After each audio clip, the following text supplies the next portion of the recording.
What accent do you picture when you think of English in Africa? For most people, it's British or American. But something unexpected is happening across the continent right now. From Lagos to Nairobi, from Accra to Johannesburg, millions of young Africans are speaking English in a new way. Soft, clear, neutral, and friendly. And no, it's not British, it's not American, it's Filipino. The Filipino English is quietly taking over Africa, and here's why. At first, that sounds unbelievable. How can a country thousands of miles away shape how Africans speak? But listen closely to everyday conversations, customer service calls, online classes, and TikTok videos across Africa, and you'll hear it. A tone that's polite, a pace that's easy to follow, and a way of expressing emotion that just feels warm. Over the past few years, Filipino YouTubers, teachers, call center workers, and influencers have flooded the internet with content in fluent, neutral English. Their speech is easy to understand, pleasant to listen to, and most importantly, professional without being stiff. Africans noticed. Here's the challenge many Africans have always faced. English is a global passport, a signal of education and intelligence. But whose English should you follow? British? American? Nigerian? Kenyan?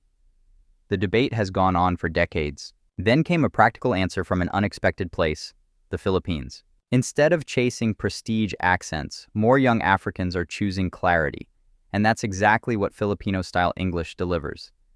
The shift began with work.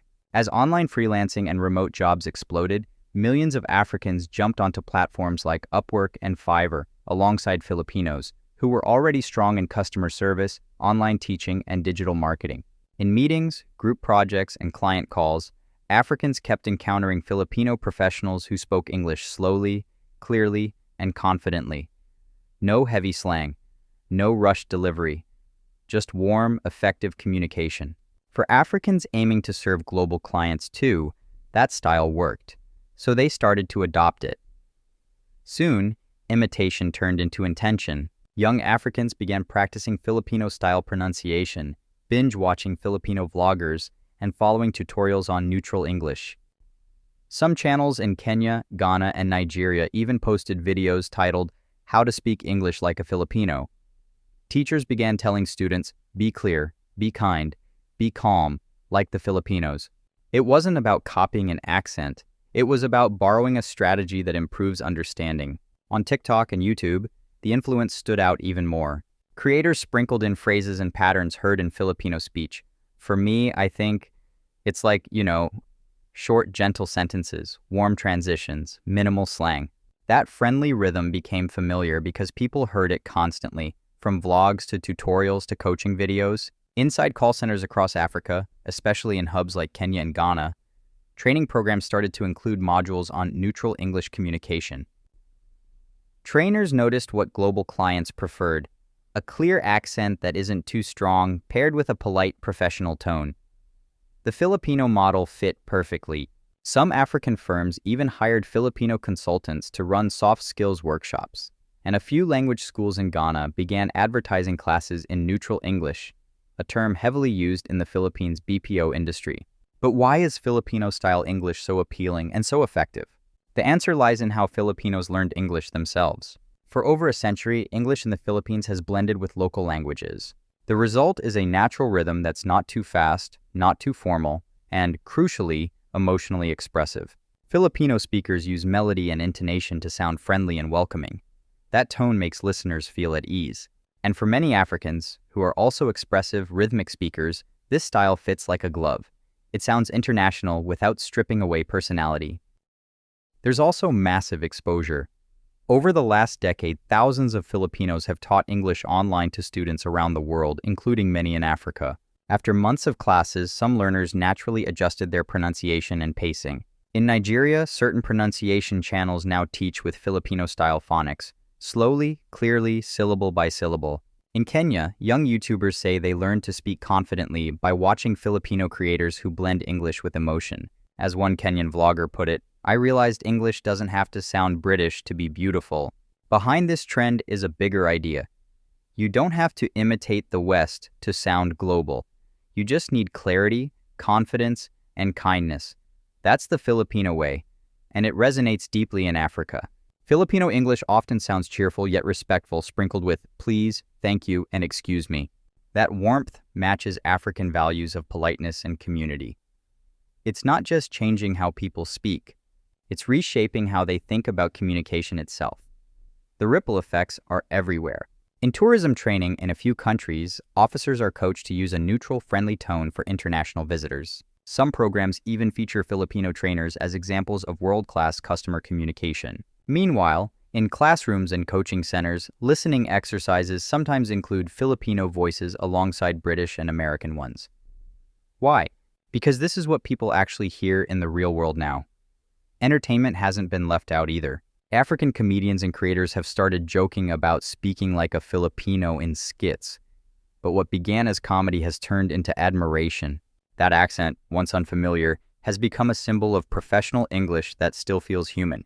It's no longer surprising to hear a Ghanaian or Tanzanian speaker drop into a Filipino-style cadence during a presentation or a live stream. For Gen Z, this is normal.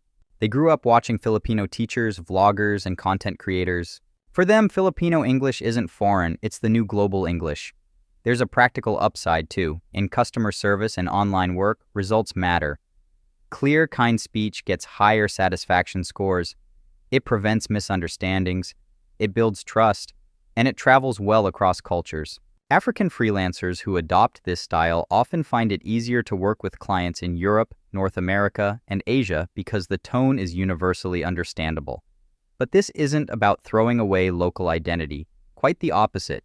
The Filipino influence offers a middle ground, a way to sound global without pretending to be someone else. Many Africans used to feel pressure to sound either fully American or fully British. Now, they're realizing that authenticity matters more than imitation. You can keep your natural rhythm, your cultural warmth, and still communicate like a pro. There's also a deeper connection forming between Southeast Asia and Africa through this language shift. Both regions know what it means to be underestimated by the West. Both have used English not as a measure of superiority, but as a bridge to jobs, to education, to global opportunity. The Philippines turned English into an engine for entire industries. Call centers, nursing, online teaching. Africans are doing the same. They're winning international jobs, running remote teams, teaching online, handling global customer bases, and they're doing it with a voice that the world understands. If you look closely, the change is even making its way into exams and training standards in certain places. Some programs now prepare students by exposing them to multiple global accents, not just British and American.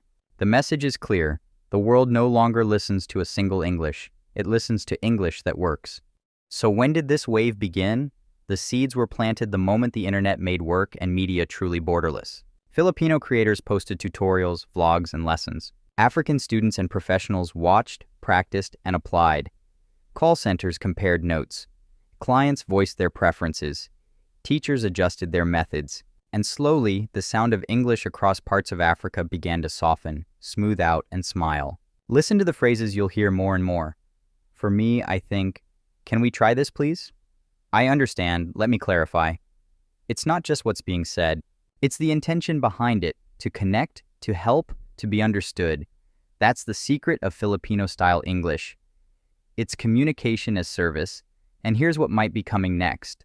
In the next decade, many experts believe African English will continue to grow more neutral, friendly, and melodic, more globally understandable without losing local flavor.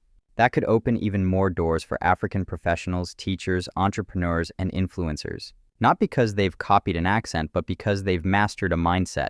Clarity over prestige, respect over performance, empathy over ego. Of course, this trend isn't everywhere, and it isn't everyone. Africa is vast, diverse, and multilingual. Accents will always vary, and that's a beautiful thing. But the momentum is real. Across cities and screens, a quiet shift is reshaping how English sounds and what English means. So, the next time you hear a young African speaking with a soft, clear, polite tone, don't assume it's American or British. You might be hearing the Manila to Accra connection, the Cebu to Nairobi rhythm, a voice trained not just by textbooks, but by teachers, vloggers, and workers who learned how to make English feel warm and workable.